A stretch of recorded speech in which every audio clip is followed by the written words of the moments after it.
En el nombre del Padre, del Hijo y del Espíritu Santo. Amén.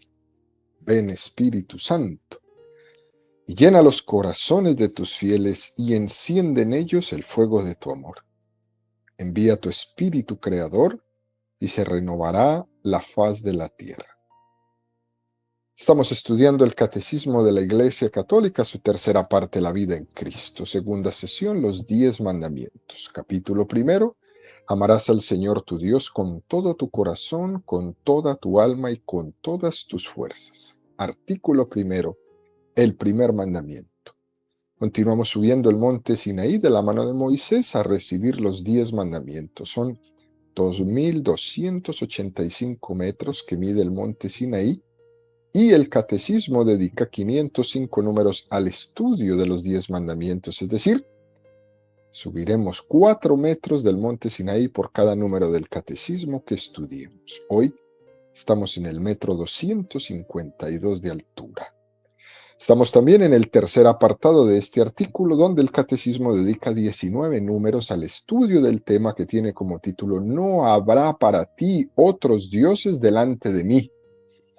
En el número 2115 estudiaremos uno de los pecados en contra del primer mandamiento, en contra de poner otros dioses delante de él, la adivinación y la magia. Número 2115 del Catecismo de la Iglesia Católica dice: Dios puede revelar el porvenir a sus profetas o a otros santos. Sin embargo, la actitud cristiana justa consiste en entregarse con confianza en las manos de la providencia en lo que se refiere al futuro y en abandonar toda curiosidad malsana al respecto. Sin embargo, la imprevisión puede constituir una falta de responsabilidad. Qué número tan espectacular que nos regala el catecismo en esta mañana, queridos amigos. Dios conoce el pasado, el presente y el futuro, y lo conoce como un eterno presente, porque Dios está fuera del tiempo, Dios no tiene tiempo. El tiempo y el espacio son una creación de Dios. Uno se podría preguntar, bueno, ¿cuánto espacio ocupa Dios? Dios no ocupa ningún espacio, porque todo el espacio del universo es pequeño para contenerle. Pero al mismo tiempo, ese que es tan grande se hace presente en un trocito de pan. Ese que el universo no contiene, él mismo se hace contener en un trocito de pan. Y lo mismo podemos decir del tiempo. Para Dios, el día de la creación del tiempo es hoy. Y para Dios, el día del fin del mundo es hoy. Porque Él está fuera del tiempo, es un eterno presente. Esto es muy difícil imaginarlo. Es más, es imposible imaginarlo. Lo que tenemos que hacer es intentar razonarlo un poco. Dios conoce, ¿no?, el pasado, el presente y el futuro, porque Él todo lo sabe. Él es omnisciente, sin que eso que Él sabe condicione nuestra libertad. Y fíjense que en esto, hoy día, el hombre moderno se suele armar un montón de líos en su cabeza. Porque entonces el hombre moderno se dice, bueno, pues si Dios todo lo sabe, si Él conoce el pasado, el presente y el futuro, entonces si Dios conoce mi futuro, yo ya no puedo ser libre. Eso es lo que dice el hombre moderno. Y lo que Dios conoce es cuál va a ser el ejercicio de tu libertad. Y eso no determina en nada nuestra libertad. Esto que dice el número 2115 del Catecismo, Dios puede revelar el porvenir a sus profetas o a otros santos, es algo excepcional. Es algo excepcional, pero Dios puede hacerlo. ¿Por qué puede hacerlo? Porque Él es soberano. Es más, nosotros no somos quien para decirle a Dios lo que tiene que hacer. Cuando Dios hace las cosas, no suele pedirnos permiso.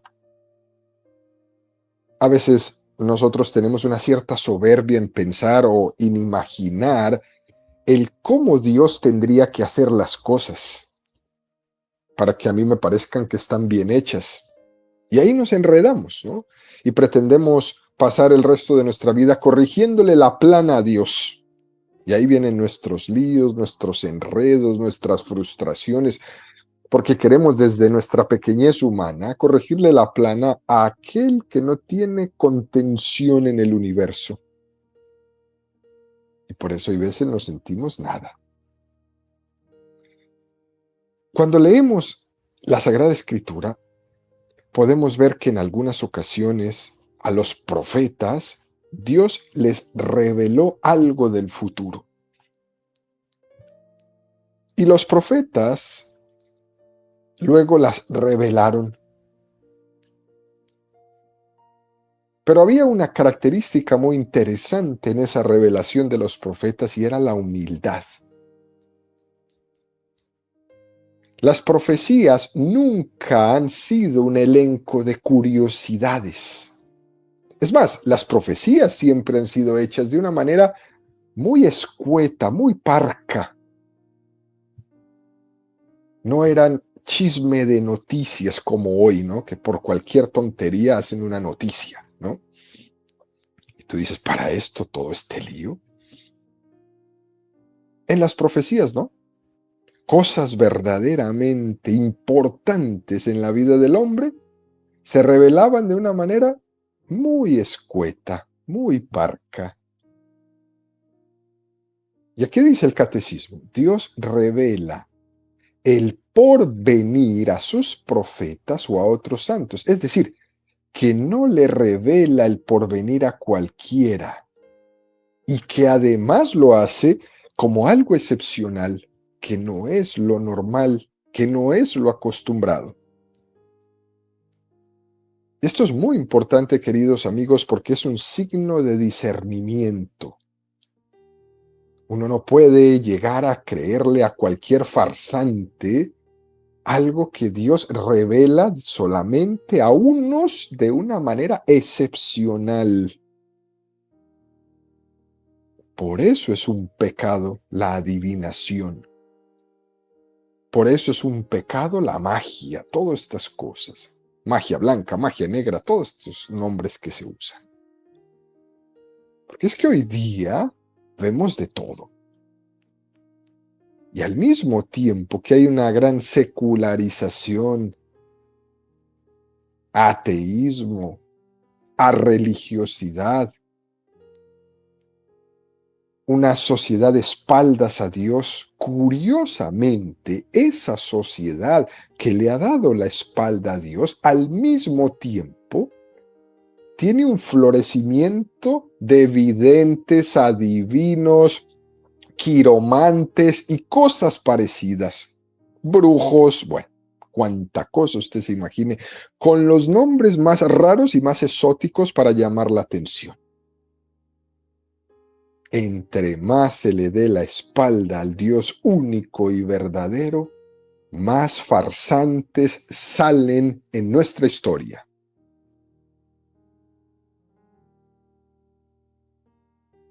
El tema es, queridos amigos, ¿cómo discernimos cuándo alguien puede ser un profeta de Dios o un farsante adivino? Y ciertamente que a veces es bastante fácil verlo, porque hay veces es evidente que el que está hablando es un desequilibrado psicológico, que lo que tiene es necesidad de un psiquiatra. Pero también hay otros signos de orden moral y de orden espiritual que son muy prácticos para discernir quién es profeta y quién es un farsante, adivino, vidente, quiromante, etcétera, etcétera. ¿Quieren aprender cómo se desmantela una mentira de estas? Primer signo de autenticidad es la humildad. Los dones de Dios se suelen llevar en la discreción y en lo oculto. Qué cosa más hermosa esto. Fíjense, cuando murió Sor Lucía era una de las 3 pastorcitas de Fátima, que después de la muerte de Jacinta y de Francisco, ella entró en el convento y se quedó ahí hasta los 92 años de edad. Ella estuvo en el Carmelo de Coimbra como religiosa de clausura. Cuando ella murió, se publicó una carta de lo que había sido su vida dentro del convento, dentro del monasterio. Y la priora, la superiora del convento, que durante mucho tiempo ella sabía que Sor Lucía era la vidente de Fátima, que estaba ahí en su monasterio, que estaba incluso cuando la priora apenas había entrado de novicia, ella como novicia pensaba que Sor Lucía sería el centro de atracción del monasterio y se dio cuenta que la realidad no era esa, que allí en el monasterio Sor Lucía pasaba totalmente desapercibida. Es más, que cuando ella entró de novicia, le costó tiempo enterarse quién era Lucía. Y ese ocultamiento es un precioso signo de autenticidad, de que Dios te usa para el futuro, para un mensaje, para alguien o para la humanidad. Segundo signo de autenticidad. Esos dones extraordinarios se ponen en manos de la iglesia para que ella sea quien lo discierna. Y aquí es donde hay veces viene el lío. Si una persona ha sido usada por Dios según ella lo manifieste, aquello que Dios le ha dicho, que Dios le ha expresado, que Dios le ha revelado, lo pone en manos de la iglesia para que sea la iglesia la que haga el discernimiento de ese mensaje. Cuando no se hace así, mal asunto. Cuando Santa María de Guadalupe se apareció a Juan Diego, le mandó con el obispo: ve a la iglesia. De hecho, el día 12 de diciembre, que fue el día de la estampación de María en el ayate de Juan Diego, esa estampación acaeció en la casa del obispo, en el palacio arzobispal, enfrente del obispo. Santa María de Guadalupe se va a estampar en el ayate de Juan Diego a los ojos del obispo Fray Juan de Zumárraga, no a los ojos de nadie más. Poner en manos de la iglesia los dones extraordinarios para que sea la iglesia la que discerna. No creemos en supuestos dones sobrenaturales que son hechos al margen de la iglesia. Y es mal asunto cuando alguien no lo pone en manos de la iglesia un supuesto mensaje o revelación que haya tenido de Dios. ¿Por qué? Porque en todo esto, caminando uno por la libre, podemos ser fácilmente engañados.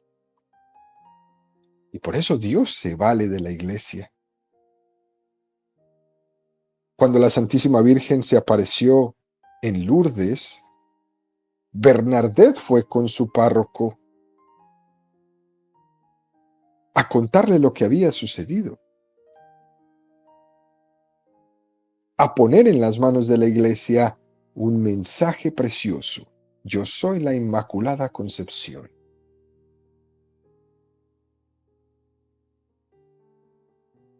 Los 3 pastorcitos fueron con su párroco en Fátima a poner en las manos de la Iglesia el mensaje de la oración del Santo Rosario por los pecadores.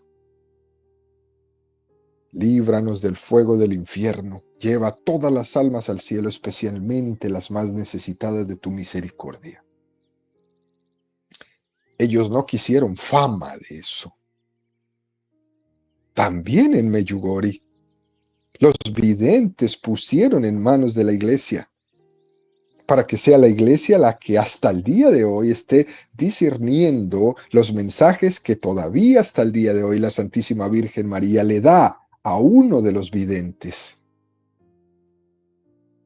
Ellos no hacen fama, no hacen discursos, no van por el mundo proclamando que ellos fueron los elegidos. Nada, porque el signo es la humildad y poner los dones en las manos de la Iglesia, para no ser engañados, porque el demonio se puede aprovechar también de eso. Él también puede dar mensajes. Y además, queridos amigos, es que aunque en principio haya una buena voluntad, puede ser que todo ello esté mezclado con desequilibrios psicológicos o trastornos, y es necesario que la Iglesia, en su conocimiento, sea la que discerna si eso es de Dios o no.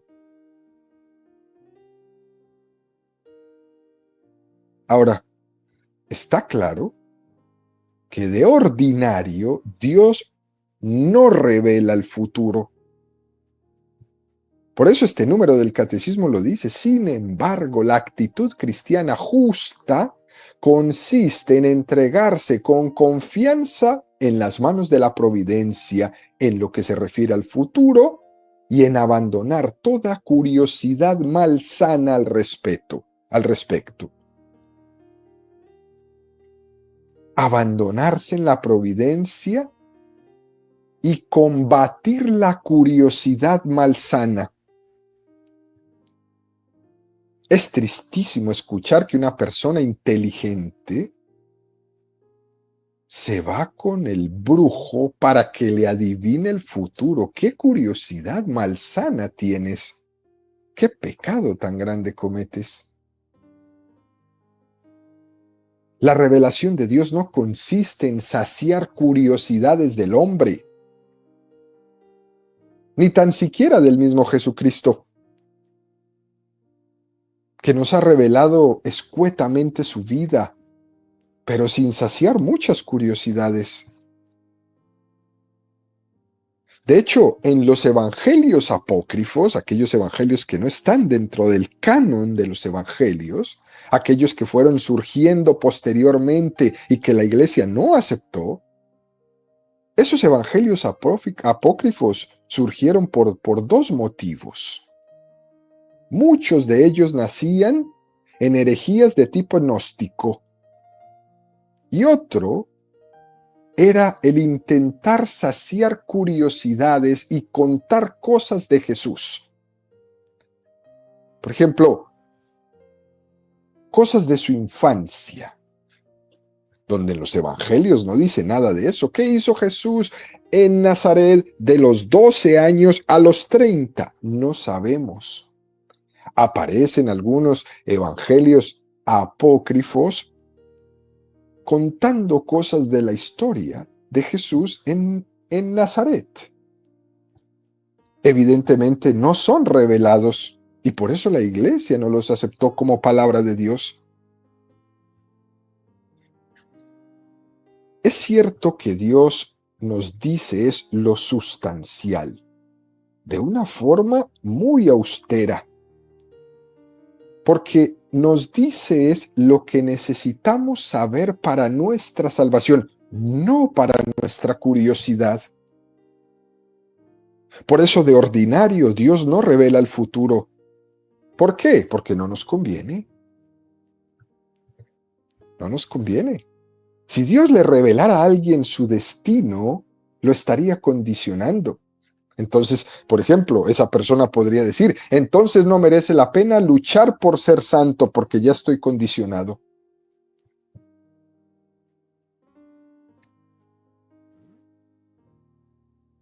El ejemplo de cuando hay un condenado a muerte. Esa persona está contando los días que faltan para su ejecución. Es una situación muy dura el que esa persona conozca lo que va a pasar con su vida.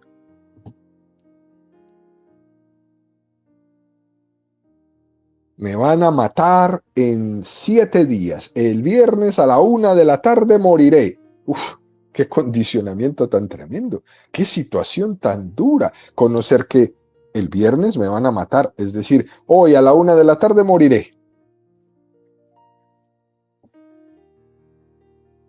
Lo principal es que no nos corresponde a nosotros saber el futuro, porque nosotros no somos Dios, somos criaturas. Y esa es nuestra esencia. Y nuestro trabajo es irla descubriendo paulatinamente. Curiosidad malsana es pecado. En resumen, queridos amigos, nosotros tenemos que tener presente esto que nos dice el catecismo.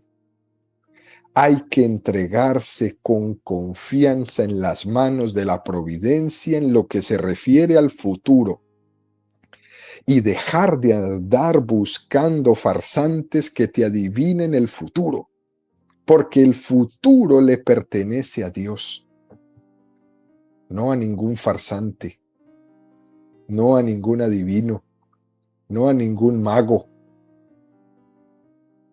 Mateo 6, 31, 34.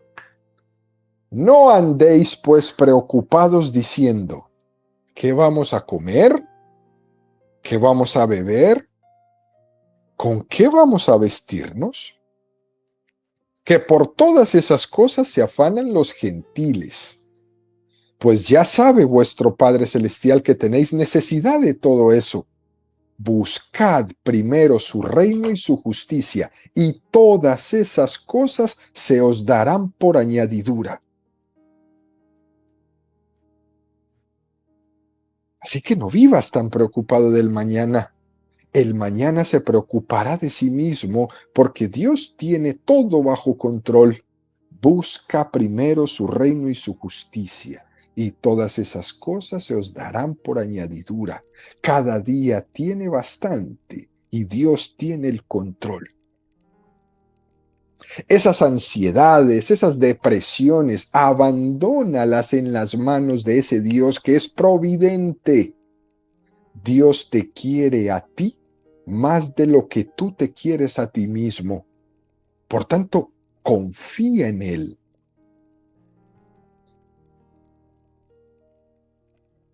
Qué preciosidad esto que nos regala este número del catecismo y este aviso tan interesante, tan importante de abandonar ese pecado, de andar buscando en nuestra vida adivinos del futuro, magos del futuro. A ver qué me va a pasar, a ver qué me van a hacer, a ver cuándo me voy a morir, a ver si me enfermaré. ¿Para qué quiere eso? Y una manera de examinarnos, de si amamos a Dios sobre todas las cosas, es preguntarnos si tengo un santo abandono en el Señor o si quiero yo es más bien estar queriendo tener el control del futuro. Si yo digo que Dios es todopoderoso, si yo digo que Dios es mi protector, si yo digo que Dios es mi fuente de confianza, entonces, ¿de qué tienes miedo? ¿Qué te procura en tu vida tanta ansiedad de estar tan afanado de saber qué es lo que viene, qué es lo que te va a suceder? Y fíjense, queridos amigos, que Jesús reprendía a los discípulos por esa falta de abandono en Dios. Hombres de poca fe, ¿por qué han dudado? Si nuestra fe fuera la de creer en un Dios que existe, pero que no sabemos cómo es ni cómo actúa, estaría claro que nos diera miedo. Pero el caso es que nuestro Dios se nos ha revelado. Yo no solo creo que Dios existe, también se me ha revelado en la persona de Jesucristo ese Dios, como Padre providente que me ama. Por tanto, mi creencia en ese Dios tiene un rostro que se hizo como yo. Ese Dios que en algunas religiones es tan lejano, tan arriba, tan inalcanzable, para mí es supremamente cercano, más íntimo que yo mismo. Y por eso es que debo de evitar en mi vida las curiosidades malsanas. Por más inocentes que sean, son curiosidades malsanas que solamente procuran en tu vida inquietud, que te quitan la paz, que te quitan la intensidad de vivir el presente, porque vives preocupado desde el futuro, y el futuro no está en tus manos. El futuro está en la providencia de Dios. Por eso es un buen momento este día de hoy para romper con la curiosidad malsana que quizás por muchos años he estado cultivando en mi vida y que he gastado fortunas enteras en magos, en adivinos, en brujos, que solamente me llevan a pecar más y más de la desconfianza en mi Dios.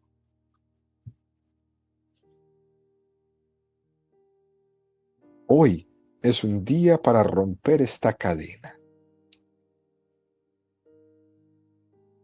Esa oración que nos ha enseñado el catecismo ya en algunos momentos. Señor, el pasado lo arrojo a tu misericordia. Mi futuro lo confío a tu providencia y solo me queda el momento presente para vivirlo en intensidad de amor. Mi presente a tu amor. Por tanto, 3 palabras maravillosas. Pasado, misericordia; futuro, providencia; presente, amor. Esa es la clave de la vivencia de la espiritualidad cristiana y lo que nos diferencia de todos los demás. Eso es lo que nos da a nosotros la seguridad, la confianza en este Señor mío, único Dios, sobre el cual no haré ningún otro Dios. Y para terminar, el catecismo en este número 2115 nos dice que, sin embargo, también existe una cosa que se llama la imprevisión. Y esa imprevisión puede constituir una falta de responsabilidad, es decir, no estar prevenidos. Esa imprevisión no significa negar lo que hemos dicho anteriormente. Pero sucede que a veces podemos justificarnos y nos escudamos indebidamente en ese hay que confiar en Dios, justificando bajo esa expresión mi pereza, mi imprevisión, mi falta de preparación. Cuidado con esto, porque uno dice, lo dejo en las manos de Dios, y uno se sienta. Y el Evangelio nos afirma 2 cosas que tenemos que tener presente ante esto. Lucas 14, 28, 33. Porque ¿quién de vosotros que quiere edificar una torre ¿no se sienta primero a calcular los gastos para ver si tiene con qué acabarla? No sea que habiendo puesto los cimientos y no pudiendo terminar, todos los que lo vean se pongan a burlarse de él diciendo, este comenzó a edificar y no pudo terminar. O también el otro ejemplo que pone Jesús, ¿qué rey que sale a enfrentarse contra otro rey no se sienta antes y delibera si con 10,000 soldados puede salir al paso del que viene contra él con 20,000? Y si no, cuando está todavía lejos, envía una embajada para pedir condiciones de paz. Pues de igual manera cualquiera de vosotros que no renuncie a todos sus bienes, no puede ser discípulo mío. Son dos textos extraordinarios que no riñan con el abandono en las manos de Dios, más bien al contrario, nos invitan a prepararnos para que no nos agarre imprevisto. La imprevisión es un pecado contra el primer mandamiento también.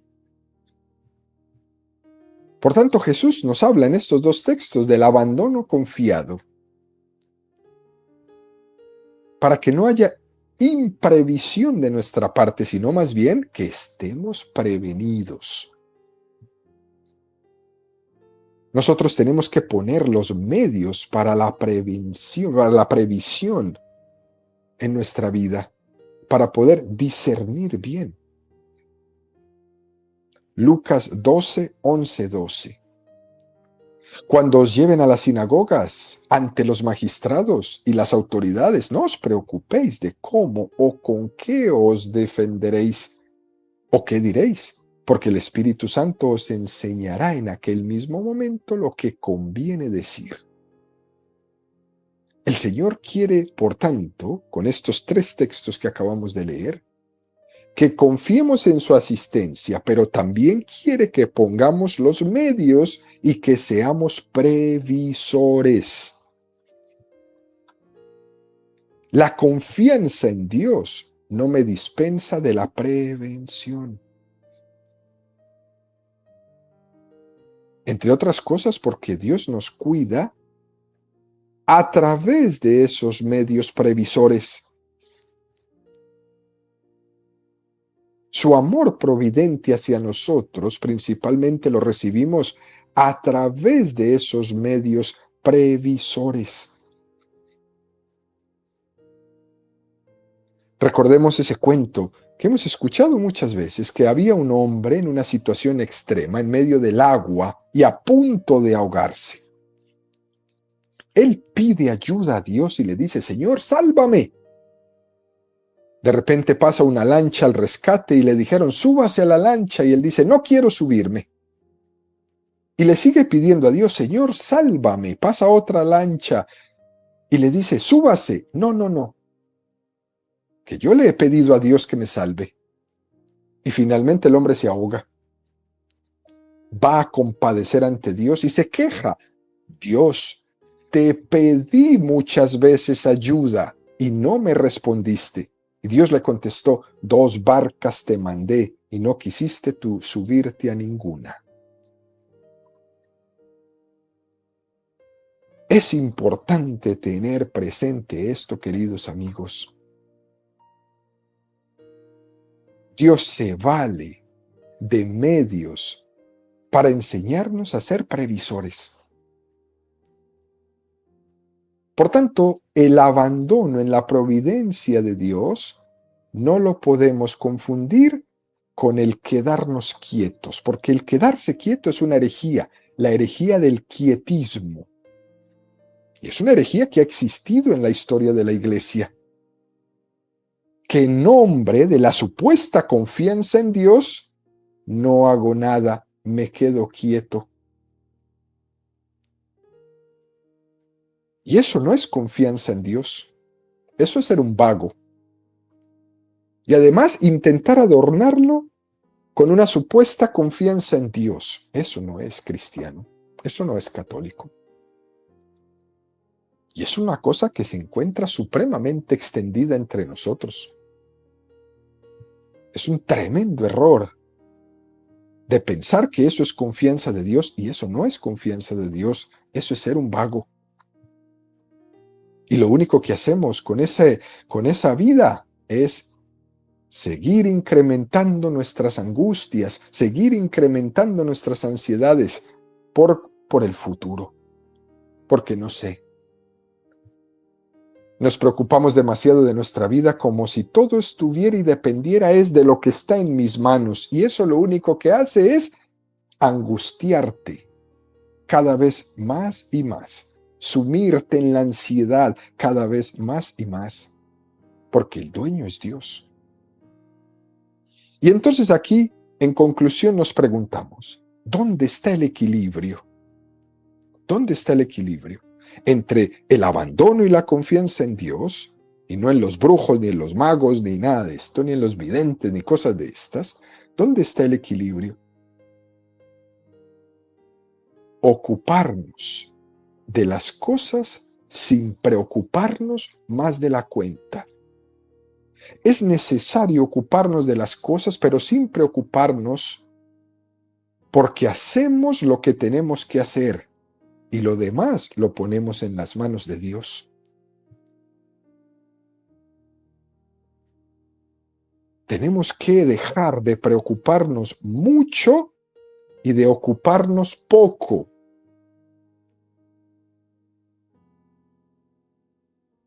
Es más bien al contrario. Hay que ocuparnos mucho y lo demás dejarlo en las manos de Dios,